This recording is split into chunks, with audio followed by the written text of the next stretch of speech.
So over here you can see that I have a picture and I have a layer mask applied right here. That means I can go around and then revert everything back right here, as you can see, and work around with it. But over here you can see that there's this layer mask right here on the side, but I don't actually see the layer mask over here properly right here. That means I don't see the blacks and white. So if I want to see the blacks and white itself over here, then I can show the layer mask as well. So to do that, I can go around onto the layer menu right here and then onto mask right here, and I can show the layer mask right here, just like this.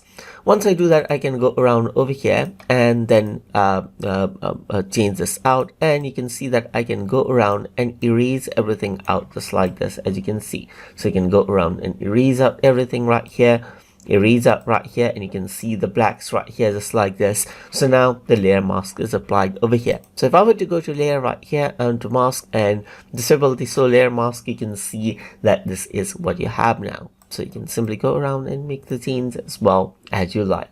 So now let's say you want to apply the layer mask itself.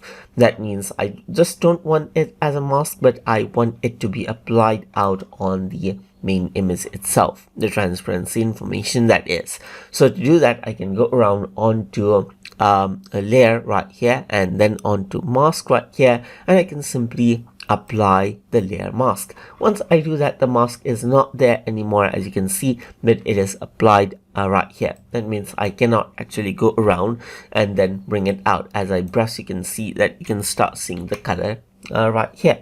So now I cannot revert back and then bring out the erased parts, because it is permanent now, unless I go around and undo out my steps.